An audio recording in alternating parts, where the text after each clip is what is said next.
يعني كان هيئة التحرير لجريدة المنتخب في شخصك طبعا تحدث كرئيس للتحرير، خاصة في ظل واحد التساؤلات اللي طرحها الشارع المغربي، الجمهور المغربي في الحفل التوديع ديال الناخب الوطني وليد الركراكي في واحد 3 ديال المشاهد.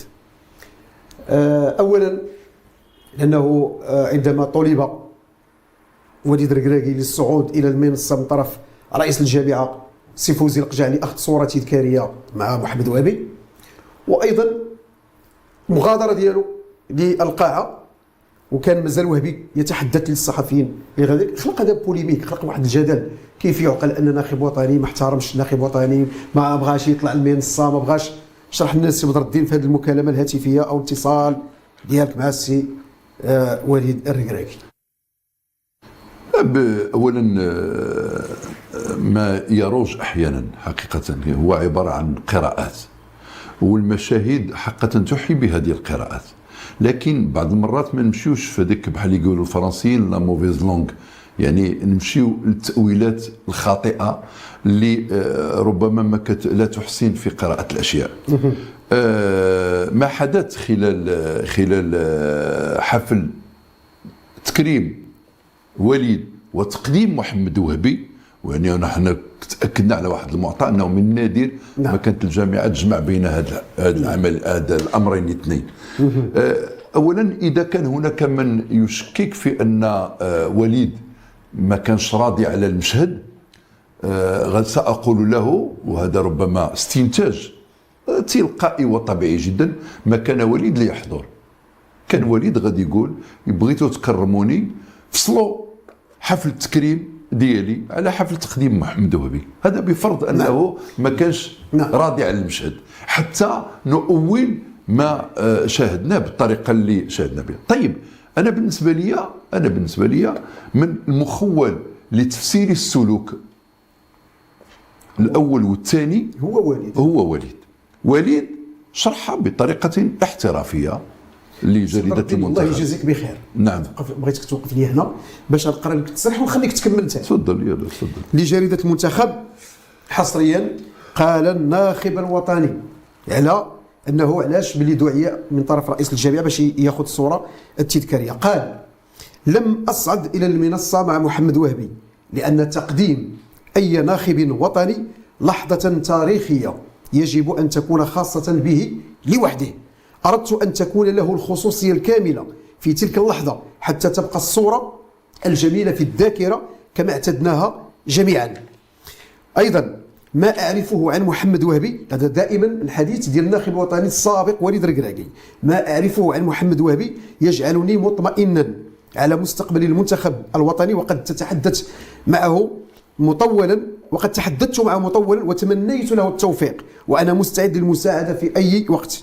ثم تيجي وليد الركراكي وتيهضر على المغادره ديالو للقاعه اثناء الحديث ديال محمد وهبي. قال: مغادره قاعه الندوات خلال بدايه الندوه الصحفيه لمحمد وهبي كانت تصرفا احترافيا، لانني لا اريد ان يشعر باي حرج وهو يتحدث عن مرحله جديده بعد الفتره التي كنت فيها مدربا للمنتخب الوطني. رجع عندك فؤاد لانه شويه بالمثال الفكره ديالو ورجع باش تعطيني التعليق ديالك. تفضل استاذ بدر الدين، انا قريت التصريح ديالو كاملا كما يعني تم نشره في جميع وتناقلته جميع المواقع والصحف الى غيره.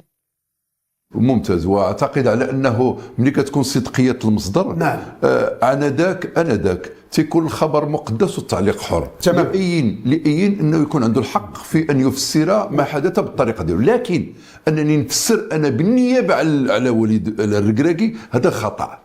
لما نقول بانه رفض وليد ان يصعد الى المنصه عوض ان اقول اعتذر عن الصعود الى المنصه، شو الفرق بين جوج مفردات؟ هو لم يرفض، هو واعتذر لسبب وجيه شرحه.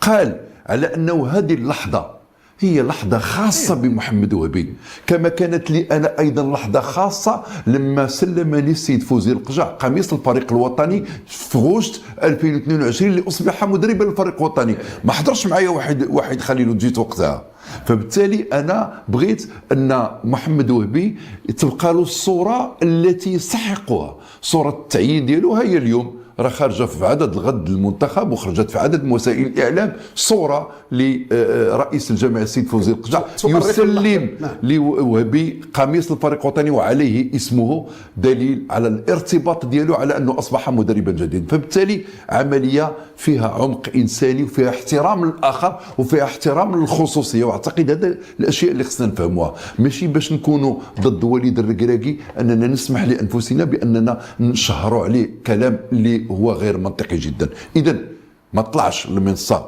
لهذا الاعتبار. ثم ايضا عمليه مغادرته، وانا بادرته بالسؤال، قلت له اذا كنت يعني ما صعدتيش المنصه بطلب لما طلب منك رئيس الجامعه ذلك، لماذا لما بقيتيش اخر الندوه؟ قال لك انا اللحظه التي بدا رانا شاهدت عمليه التقديم والكلام اللي قالوا اللي وجهوا فوزي القجع لوهبي والكلمات الاولى لوبي، لما غيبدا الحوار بينه وبين الصحفيين شعرت بان ربما بعض الاسئله غتكون كتحمل راي وهبي في الفريق الوطني الحالي كيف تركتوا له، وفي المرحله الماضيه وشنو يمكن ياخر. اذا انا شاف فيه وشفت فيه غادي ربما يحس بالحرج وما غينطلقش لسانه ليتكلم بشكل واقعي انسجاما مع افكاره. نعم. فانا خليت له الحريه كامله باش ما يحسش بهذا الحرج. نعم. غير ذلك انا التقيته، كيقول وليد الركراكي، التقيته قبل ذلك، تحدثنا مطولا انا وياه، ويعرف جيدا على انني اعزه وعلى انني اعتبر أن الفريق الوطني المغربي أمانة بين يديه وهو أهل لتحمل هذه المسؤولية. هذا ما قاله وليد الركراكي، بأن وهبي مؤهل لتحمل مسؤولية الفريق الوطني في مرحلة صعبة جدا، وهو متفائل بأن وهبي سيحقق نتائج جيدة مع الفريق الوطني، وأيضا أنه غادي يظل رهن إشارته كل ما احتاج إليه في طلب المشورة. طيب التعليق ديالك فؤاد؟ دفعا لكل التباس وكل غموض، انت كتشوف اليوم دابا الواقع ديالنا كالاعلام، احنا كجريدات منتخبه، يعني ابار على الصحف الوطنيه ولا ايضا حتى بالنسبه للاعلام السمعي ولا المرئي لم يتصل بوليد الركراكي من اجل المرافعه على هذه الامور الغامضه اللي سمعناها في اكثر من قناه مكتوبه او قناه مسموعه او مرئيه، اللي كتقول خلقت الجدل حول ان الناخب الوطني رفض المصافحه ورفض يعني مع فوزي القجع وايضا حتى مع وهبي. ولذلك انا كنشوف منها هذه الصراحه المطلقه وهذه الاحترافيه في الرد، لانه هذا هو اكبر دواء لكل التعليق الحر اللي كان موجود عند الناس الاعلاميين ولا ايضا بالنسبه للجمهور المغربي، حتى يكون على بينه من الامور ان الرجل انتهت يعني ولايته، وربما سلم المشعل ايضا باحترافيه. راه كيقول لك انه عنصر المساعده، ان وهبي عندما يريدني انا موجود لاساعده. لذلك انا كنقول ربما الجدل خلقته الجامعه. انا في نظري انه كان على الجامعه مثلا ان تبرمج مثلا يوما لتوديع مثلا وليد الركراكي في حفل تكريمي يليق به عن الانجازات ولا ايضا الاداء الرائع، ولانه وضع الفريق الوطني المغربي وايضا تطور كره القدم المغربيه من الفريق الوطني اليوم راه عنده يومه. لذلك فكان بالنسبه لليوم الثاني يكون المساله ديال التعيين ديال الناخب الوطني محمد وهبي حتى يعني مبتعده من الجدل وهذا الالتواء في الاقاويل، ربما حتى في الانتقادات